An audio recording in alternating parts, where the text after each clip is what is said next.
बहुत समय पहले एक छोटे से गांव में एक ईमानदार और मेहनती किसान रहता था।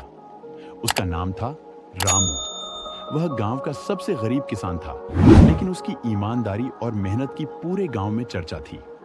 रामू का सपना था कि वह अपनी जिंदगी में कुछ बड़ा करे, लेकिन वह जानता था कि उसे सफलता केवल अपने कठिन परिश्रम और ईमानदारी से ही मिल सकती है। उसके पास जमीन कम थी, लेकिन वह जो भी करता था उसे पूरी निष्ठा और ईमानदारी से करता था। गांव में आया नया मौका। एक दिन गांव में एक बहुत बड़ा अवसर आया। गांव के राजा ने घोषणा की कि वह हर साल गांव के किसानों को उनके उत्पादन के आधार पर पुरस्कार देगा।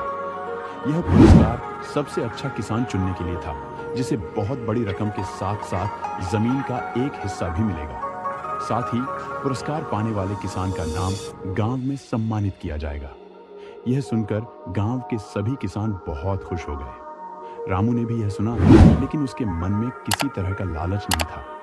उसे अपनी मेहनत पर विश्वास था, लेकिन वह जानता था कि इस प्रतियोगिता में कई ऐसे लोग होंगे जो अपने उत्पादन को बढ़ा चढ़ाकर दिखाने के लिए किसी भी तरीके से धोखाधड़ी कर सकते हैं। फिर भी रामू ने तय किया कि वह अपनी मेहनत और ईमानदारी से ही यह अवसर अपनाएगा। गांव के अन्य किसान और उनकी चाल, गांव के कुछ किसान, जिनमें रामू का पड़ोसी शंकर और विक्रम शामिल थे, पहले से ही इस प्रतियोगिता में जीतने के लिए योजनाएं बनाने लगे थे। शंकर और विक्रम जैसे लोग अपने उत्पादन को बढ़ाने के लिए धोखाधड़ी करने में माहिर थे। वे जानते थे कि यदि वे कुछ उर्वरक और मिलावटी खाद डालकर अपनी फसलों का उत्पादन बढ़ा लें तो पुरस्कार जीत सकते हैं।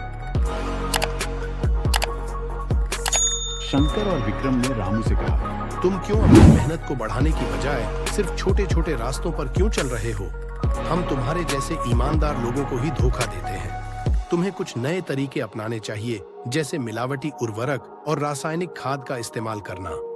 यह तुम्हारी फसलों को बहुत जल्दी और ज्यादा बढ़ाएगा। रामू मुस्कुराया और उत्तर दिया, तुम्हारे रास्ते को अपनाकर मैं बहुत जल्दी कुछ हासिल कर सकता हूँ, लेकिन मुझे पूरा यकीन है कि ईमानदारी से की गई मेहनत का कोई मुकाबला नहीं है। जब भी हम सच्चाई से समझौता करते हैं, उसका परिणाम हमेशा नकारात्मक ही होता है। शंकर और विक्रम हंसे और बोले, तुम अपनी बातों से खुश रहो, हम अपनी तरकीबों से अच्छा करेंगे। रामू ने फिर भी अपने काम को पूरी ईमानदारी से करना जारी रखा। उसने अपनी जमीन की तैयारी की, बीज बोए और उसे बिना किसी मिलावट के अच्छे तरीके से उगाया। उसने अपनी फसलों को समय पर पानी दिया और हर दिन उन्हें देखभाल से पोषित किया। रामू जानता था कि उसकी मेहनत कभी व्यर्थ नहीं जाएगी। चाहे वह जो भी करे, वह ईमानदारी से करेगा। रामू की पत्नी सुमन भी खेतों में काम करती थी। वह हर समय रामू का साथ देती थी और उसे प्रोत्साहित करती थी। कभी कभी जब रामू थक जाता तो सुमन उसे ताजगी देने के लिए खाना भेज देती। बच्चों को भी वह खेतों में काम करने के लिए प्रेरित करती थी, ताकि वे भी मेहनत और ईमानदारी का महत्व समझ सकें। प्रतियोगिता का दिन आ गया। गांव के सभी किसान अपने अपने उत्पादन के साथ राजा के दरबार में पहुंचे। शंकर और विक्रम के उत्पादन में बहुत ज्यादा मिलावट थी, लेकिन वे उसे बढ़ा चढ़ाकर राजा के सामने पेश कर रहे थे।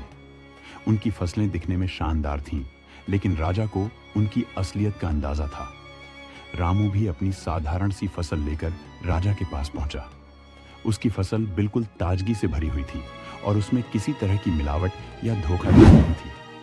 राजा ने सभी किसानों से एक एक करके उनकी फसलें देखी और जांची। शंकर और विक्रम की फसलें देखने के बाद राजा को संदेह हुआ।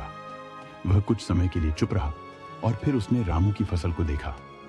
उसे रामू की फसल में कोई मिलावट या छेड़छाड़ नहीं दिखी। राजा को यह देखकर बहुत खुशी हुई। उसने रामू से पूछा, तुम्हारी फसल इतनी ताजगी से भरी हुई है, क्या बता सकते हो कि तुम्हारी मेहनत के पीछे क्या राज है? रामू ने उत्तर दिया, महाराज, यह मेरी मेहनत और ईमानदारी का नतीजा है। मैंने कभी भी किसी मिलावट या धोखाधड़ी का सहारा नहीं लिया। जो कुछ भी मैंने उगाया है, वह सिर्फ मेरी सच्चाई और मेहनत का फल है। राजा को रामू की बातें सुनकर बहुत गर्व हुआ। राजा ने अपनी आंखों में आंसू भरते हुए कहा, तुमने मुझे यह सिखाया कि सच्ची सफलता वही है जो ईमानदारी से हासिल की जाए। तुम्हारी फसल ने मुझे विश्वास दिलाया कि जो व्यक्ति सच्चाई से अपने काम करता है, उसकी मेहनत कभी बेकार नहीं जाती। पुरस्कार और सम्मान राजा ने रामू को सबसे बड़ा पुरस्कार देने का फैसला किया। उसे न केवल एक बड़ी रकम दी, बल्कि उसकी जमीन का आकार भी बढ़ा दिया। साथ ही उसने रामू को गांव का सबसे सम्मानित किसान घोषित किया। रामू के गांव में आने से पहले और बाद के लोग बहुत खुश थे और उसे आदर्श मानते थे। शंकर और विक्रम को अपनी गलती का एहसास हुआ। वे रामू के पास आए और उससे माफी मांगी। रामू ने उन्हें समझाया कि जीवन में ईमानदारी से बड़ा कोई पुरस्कार नहीं है। उन्होंने अपने कार्यों का सुधार किया और अब वे भी ईमानदारी से काम करने लगे। निष्कर्ष इस कहानी से हमें यह सीखने को मिलता है कि ईमानदारी और मेहनत से बढ़कर कोई मूल्य नहीं होता। रामू ने यह साबित किया कि सच्ची सफलता केवल उसी व्यक्ति को मिलती है जो अपने काम में ईमानदार और निष्कलंक हो। इसने हमें यह भी सिखाया कि जब हम किसी भी काम में पूरी निष्ठा से लगे रहते हैं तो परिणाम अंततः हमारे पक्ष में होते हैं। ईमानदारी से की गई मेहनत कभी व्यर्थ नहीं जाती।